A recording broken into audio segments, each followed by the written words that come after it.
Chris. That was just wonderful. I absolutely love this film. Can we just pause for a second? Was there Yeah. just an earthquake? Oh, yes, sorry. Okay. Just wanted to make sure that was not my. I got a text message right before, like, Yeah. earthquake Wow. alert, but I think it was after. That's very exciting. Anyway, Maybe hi. it's symbolic, I don't know.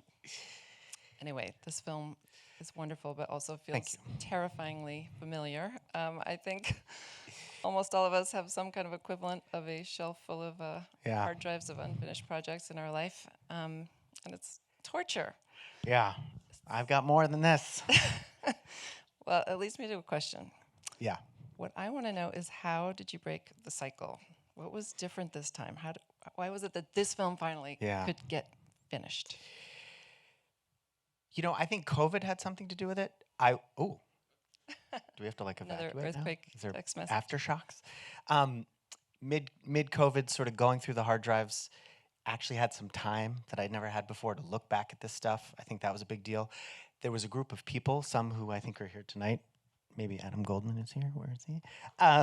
There was some people who I was friends with and had collaborated with before who came together, and they agreed to help me. And that was huge, because then I had accountability, and I had people sort of who I had to wake up every day and answer to, like my editor and like Adam, who I was co-writing with. And I think that was huge, because when I would try to just do it myself and I'd be sitting looking at the blinking cursor, I would be paralyzed, right? But when I had other people who took a chance on it and who saw, even from the most nascent short 5-minute cut of it, they said, there's something to this and we want to help you follow through. That was like huge. I mean, I think that's the only reason that I got to the finish line, was their sustaining belief in it, you know?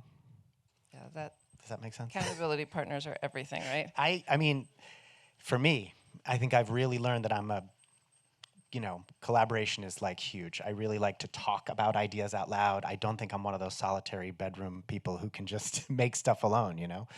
So you had co-writers? I had a co-writer, Adam Goldman. He's in the house tonight. And he sat for many long hours just talking through ideas. What do you want to say? What are we trying to say here? And also composed the score.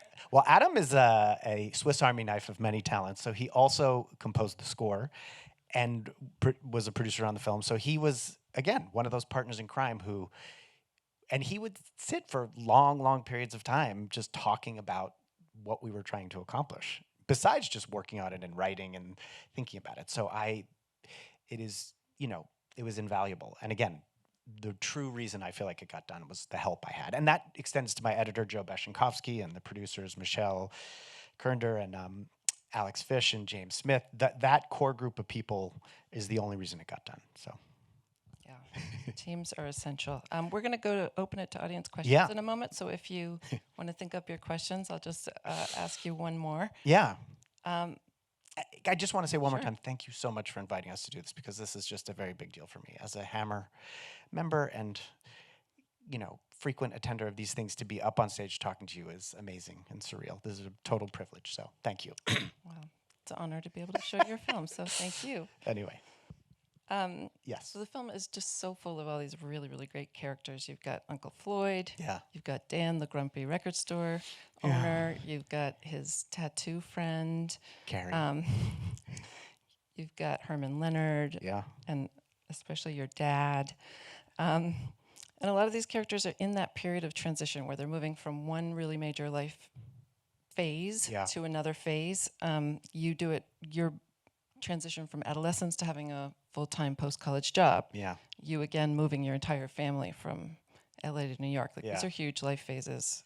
Ira Glass in the middle of breaking up with his wife. Yeah. And David Milch having a complete and total identity change, going from one of the biggest people in television ever to being a patient with dementia. And one of the biggest personalities. I mean, that was so startling for me when I first met him. He was like, he was like a preacher. Like, he would quote from Robert Penn Warren, and, he was like in a room. He was just electric to be around, and to see him diminished was heartbreaking. So, big transition. And then Herman Leonard, who's facing his own death and very aware of that, and really thinking through his life. And I love the reveal at the end where he reveals, has all this wisdom. Oh, you should do this and you should do that. And then at the end, he's like, yeah, I was really insecure and I didn't do those things. And you're like, oh, okay. Yeah, but even every time I rewatch it, like, he's still talking to Lenny Kravitz and like, I should have done this, and he still has the self-doubt. Like, there's no mastery; it never arrives.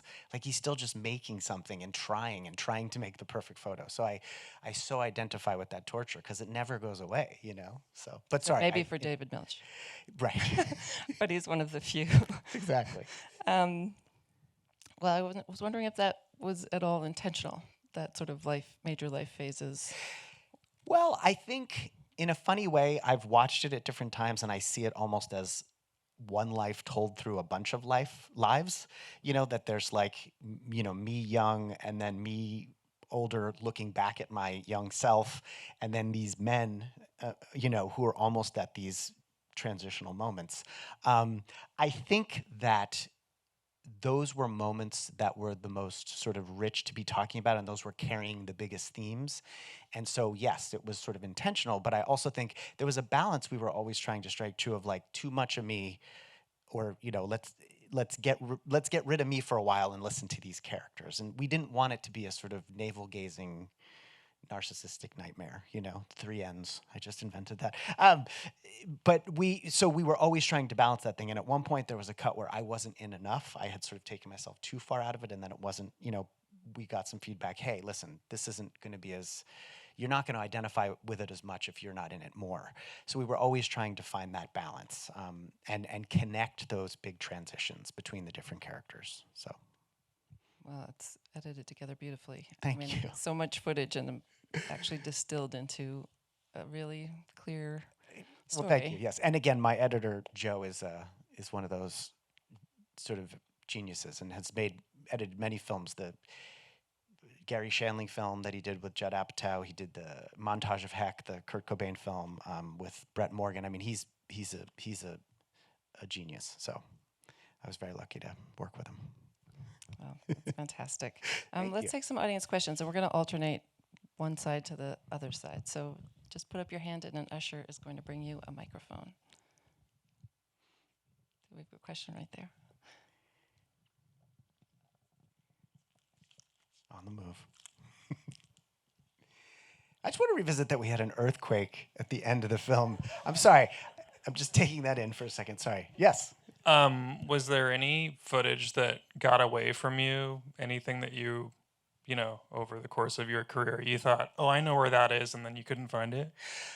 Yeah, no, I mean, this was heartbreaking.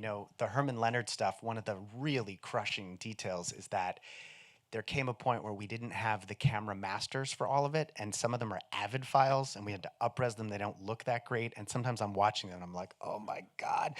But there was a point at which that footage almost, we were questioning whether it was usable or not, which would have lost whole segments of the film. And there were also other stories that didn't make it in. That there's a funny, this town in New Jersey has a DuPont munitions factory that's been there for 100 years. And they literally make the bullets and bombs for wars for the last 100 years, and they've poisoned the groundwater. And there's like a cancer cluster there, and it's this whole batshit crazy story that I also wanted to turducken in there, and it just was going to take the film next down. Documentary, yeah, right? Maybe we'll do a series of these. But so yes, there was footage that definitely was decaying. There were hard drives that couldn't be recovered. There was things that I knew. So I have become kind of a compulsive, hard drive updater and transferring to new hard drives all the time. So I always thought that should be a business where you can just drop off all your old media, and it just keeps getting uploaded to the newest version. No, I can't tell you how many times I was on eBay trying to find dongles for obscure like FireWire 400 it was a disaster. And it's really scary because you totally take for granted the obsolescence that is almost annual with a lot of that stuff, So I do know firsthand. Yes, I'm for sure. Well, let's take a question from this side. Sure.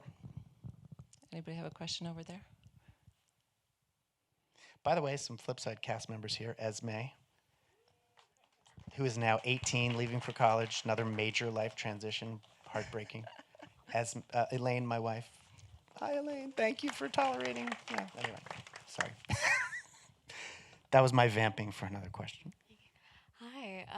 Speaking of your family, I just wanted to know, like, do your children have any interest in analog at all? Like, since records were such a big thing of your adolescence and your teenage years, so I know that it's sort of coming back for the youth, I guess. Yeah. And, Well, we could ask Esme, but that might take a little too much time. What do you think, Ez? I mean, yes, she has vinyl, right? You've collected a bunch of vinyl and have a bunch of analog stuff. Not like and you had a moment of disposable cameras. I think it was like not. I have taken Esme to Flipside, and I think you're a little bit deer in headlights. Like digging through crates is not the way you discover music. You're sifting online and playlists, and so I think that there was like it's a little novelty there, but there's no real commitment to it. I would say. Would you say that's true?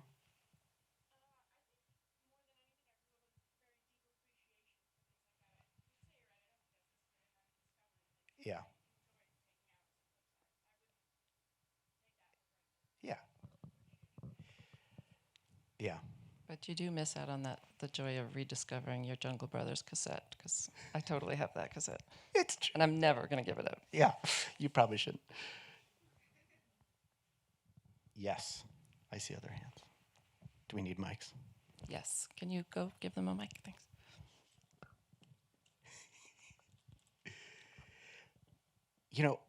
I've never sat up here before, and I really can't see you guys. It's wild. There's a full blasting light in my face. Sorry. Well, I just want to more of a comment than a question. I mean, I absolutely love the film. Thank you. You're talking to two North Jersey guys right here. Nice. Who grew up in that era. What town? I lived in Mountain Lakes. I don't know where. Springfield. Oh yeah, yeah. And I used to shop at Flipside. Get out. Back in the days. Do you have any memories? Yeah, I mean, I bought tons of stuff there, and I remember WFMU would mention Flipside records, and I used to watch Uncle Floyd in high school and college. So this is like my life. Yeah, yeah. And but also right now, I'm at the age where my parents are transitioning to, Yeah. My mom's got severe dementia, so that stuff hit home too, and it really did bring home, just the transitory nature of life, and also all the I loved that whether you finish a project or not, the creativity, the act of creation is important, whether it ends up being something monetarily successful. Yeah. So I really enjoyed it. So I just want to say that's Thank really you. terrific. Thank you. I think about David Milch. There's so much stuff about memory and these artifacts, and then that was one of the things that was so intense, was seeing David's memory leaving him. That was just and when he's watching Herman Leonard, and then he's kind of looking over at me, I don't know, it's such a sweet moment because he's being seen. It's almost like we're now doing the thing that he wanted to do for Herman Leonard. So that's always a moment that I, get a little choked up. Anyway, thank you. I also personally think that there's plenty of validity in making the film, like that performative aspect of making the acknowledgement of Herman's legacy. Yeah. Even if it doesn't get finished, I think it's totally profound and super important. Yeah, no, and David was kind of an almost conceptual genius. I mean, I didn't love finding that out after because I was like, wait a minute, that was like, because I kind of killed myself to do it and was trying to, I wanted to make something. Bait and switch for you. It's a little bait and switch. But a lovely ending to that story is that his family, after I had filmed, was like, so you're going to make an American Masters? Will this be on PBS? And I was like, no, there's no more money. I don't. And now this is the thing, like his daughter and her husband they're essentially the estate, and they have been so generous and gave us permission to use his photos. And so their blessing was so important because, again, if his whole character went away, I think the whole fragile thing falls apart, Yeah, his voice is definitely a theme throughout. I'm curious if it sounded like in the film that his photos, he didn't show his photos until he was around 60? Yeah, it was like in the 80s they were kind of discovered. He was really like a bit of a lost soul, and I think he had this like incredibly prolific period shooting jazz, and then he kind of like was in Ibiza for a while, and he was like doing all different kinds of stuff, and I think his career lost a little bit of focus. And then it was when the jazz photographs were rediscovered that he sort of got back into it. It was almost like a second wind, and he was shooting again. And But he was in his 60s or something, yeah, right? yeah, he was older. Wow. Yeah. There was also a wild Here body for of late work. bloomers. Yeah, exactly. Shout out to late bloomers. There was a really cool body of work that he did also, which is he was in New Orleans during what was that hurricane? I almost said Sandy, but it's the one, you know what I'm talking about. And many of his prints were part of a flood, and he came back. And now that wasn't his negatives, thankfully, but the destroyed prints, the water did these amazing things. Sometimes the photographs would dry or be decayed, and he did a whole body of work where he showed the decayed photos, the photos from the flood, and they're like almost remixes. Like it'll be a Miles Davis photo that was underwater, and it's kind of exquisite. So he was making until the end, shooting. That's really cool. Thank you. Thank you, Herman. All right, question on this side?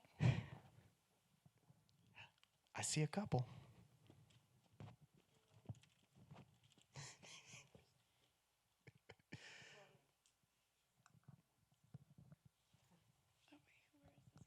Where's the middle? You can ask. We'll get to you next. Question for you. I really appreciated the tension that you were playing with about things not being finished when clearly we're watching something that is finished. Yeah. Right? There is an end to this, and it's completed, and it's being shown here and presented. The record store is a work in progress for someone's life. Yeah. And we never really know, you never have that direct conversation with him about, well, why do you keep doing this and what is the future? There is part of me that is kind of wondering, so like what's going on with the record store now? Yeah. But if you could talk a little bit about that. Yeah. I will tell you, I interviewed Dan many, many times, and he is a little bit allergic to reflecting. He does not like to, kind of pontificate or think philosophically about things. And so he was really resistant, and I never got the interview where he said the thing where he had some insight or some thought or some theory. So that was a sort of, and at a certain point I was just like, this is who he is, this is what's happening. And I was convinced, and I think Tracy sort of says it, that like I had to kind of let go. I had to if he was going to run it into the ground, then that was going to be what happened. Something really lovely has been happening, and it's small, but it feels significant, which is people have been seeing the documentary and making pilgrimages there. And I'll get these DMs where someone's like, I just spent $300 at Flipside. And they'll take a selfie with Dan, who's just standing there behind the counter, kind of startled. But so that's been a really lovely development. And I think that, I don't think he's getting rich, but I think that there are people coming there, and there's curiosity seekers. And now that it's finally streaming, I think more people are kind of seeing it. And again, it's a slow burn, but I think it's made a difference. And something clicked in him sometime in the last month where he's decided to make T-shirts. Well, no. I know, Jesus. I wanted to go in there and, yeah. It is filthy. I mean, that's the other thing is when you go in there, you get filthy. But it's like, and there's only a certain kind of person who wants to get down and dig through the crates and get their hands dirty. So I think that he sees that this is a moment, and this moment is probably fleeting, right? There's some interest, and he should capitalize on it in a small way if he can. So then his T-shirt design guy got COVID, and I don't know. It's taking very long, as things tend to do on Flipside. But I think that Dan is he's going to be there until he's forced to not be there. So whether his landlord kicks him out or whether his health goes or something, but I don't think he's going anywhere. And I think he's got his expenses and his life down to such a modest, minimal number that he can really live to the bone. He's kind of figured out how to do that. So I hope that answers your question. And by the way, should you find yourselves on the East Coast outside of New York City, I'm telling you, it's worth the trip. And the Station 1 guys are lovely. They love when people come by and say hi. So. The other Dan. The other Dan. Okay, we have a question over here. There's a third Dan, too, who's in the commercial.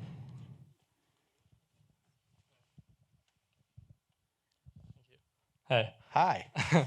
I know you. So I was wondering, as a teenager who's kind of in limbo right now, in between graduating high school and going to college, and not really sure what's happening completely. Yeah.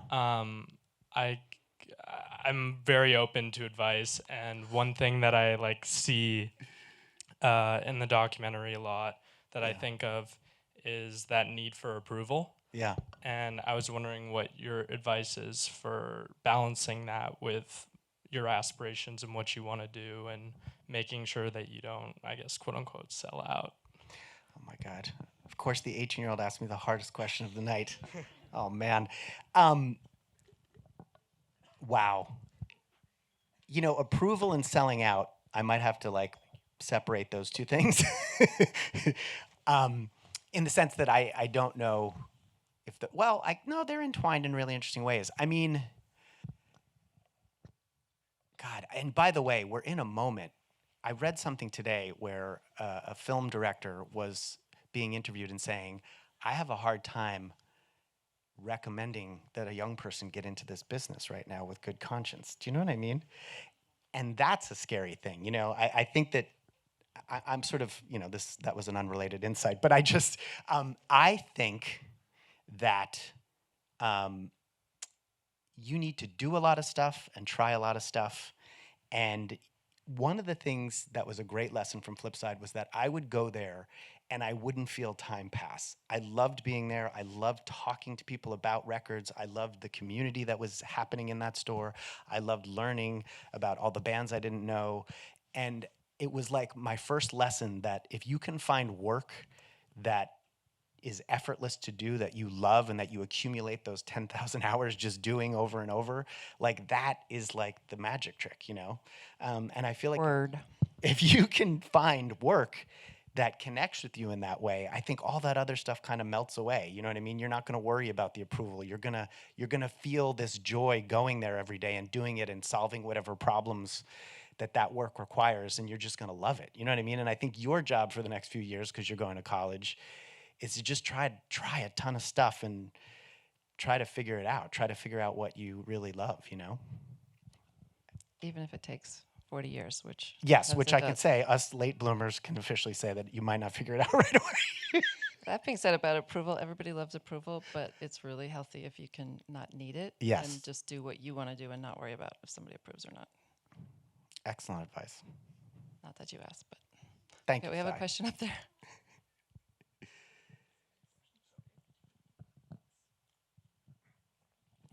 Hi. I love this film. Thank you. It makes more than my day. And I love how you allowed yourself with your crew to have it spatially and thematically come together rather than just too linear and forcing a idea in particular. And I'm wondering, what was the particular, if there was, aha moment where you realized that sort of, it's the amalgam of all these things, and that you'll be bringing these together, and that allowed you to say, wait a second, you know, that you can thematically and spatially bring together and make something, as you say in the end of the film, completely new out of what has been, you know, the carpet gathering dust in these fragments. So was there a particular moment, or how did that come together? Yeah, I mean, I think that a lesson I also endlessly learned over and over is you have to just keep trying stuff. It's just endless experiments. And I think that we went into this thinking that we were going to make something about a record store. And then I started slipping into the edit these other things like, well, I have this Herman Leonard footage. I have this wild hard drive full of this Ira Glass project that never saw the light of day. And I think it was with my editor when we started to see that you could break these mini documentaries into sections and you could sort of have the voices recur, that was a big epiphany moment, right? That Herman Leonard we could meet him, but then he could be this little voice that comes in and says, let me talk to you about what I did when I had to sell out. Let me talk to you about where I'm at this moment in my life. And that these different voices could carry these themes, and that David Milch could do that, and that Starley could recur and say something sort of profound. So it was like putting them in chunks and having these mini documentaries and then being like, we're sitting in this too long, but if we can break it up and braid them together in these ways and find echoes between the different characters, that was where the epiphany started to happen. And that was in the doing. That was not in the outlining or the pitching or some conceptual thing that we went into it with. It was just in constantly running at the stuff and trying to make sense of it. So I would just say that I have to learn this lesson every day, which is to just keep doing the work, keep doing the revisions. I hate all these cliches. Writing is rewriting, but it's just true, right? You just have to go back into the trenches every day and engage this stuff and figure out why you hate this but love this, or why this knot won't untangle, and what is it voiceover? Is it a shot? Is it a timing thing, a piece of music? So it was in the doing that a lot of that stuff got figured out. There was no sort of grand blueprint going into it. These are great questions, by the way. Thank you, guys. I really appreciate it. We have one on this side? Yeah. First, then we'll go to that side. Can you talk a little about your impressive closets of ephemera? Yeah. And where that fit into the narrative, and when you were ready to get rid of some of that stuff? Yeah. And what scared you the most about getting rid of that stuff? Yeah, I mean, I think that I was worried about, and I should confess I didn't get rid of all of it. There's still some stuff in my parents' house, I'm not going to lie. I think that I thought my identity was wrapped up in it, that they were so significant and meaningful, and that when I would return to them, they would conjure these moments of nostalgia, and I wanted that weird buzz that comes from that. But I think that what I started to find as time was passing was that they just started to become reminders of how much time had passed. And it started to get a little depressing, you know what I mean?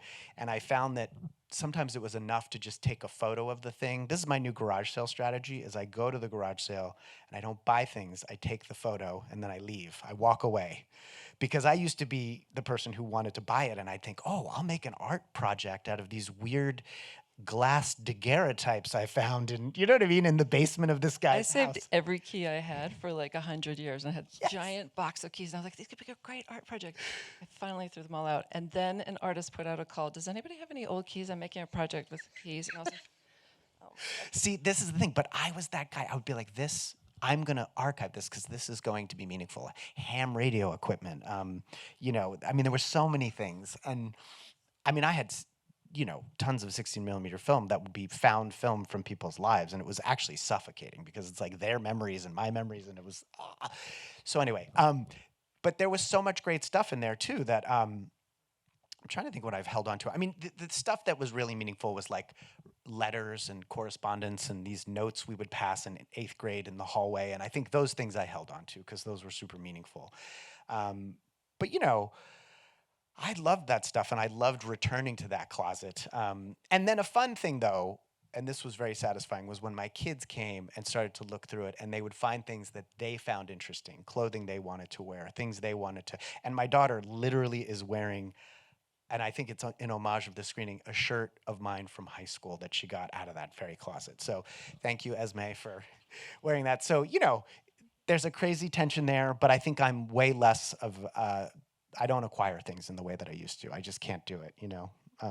I find it, now I'm even thinking about, you know, it was a weird dress rehearsal for getting rid of my parents' stuff too. I've said this to them, so it doesn't feel as creepy to say, but they've said to me, like, maybe you should start thinking about helping us purge now, because this is all just going to fall to you. And my sister is not sentimental at all. She would literally have a dumpster rolled up to their house, and she would just throw stuff in and light a fire, whereas I'm like, oh my God, this object, this artifact, this thing from, you know, this ashtray that my dad had in the 70s.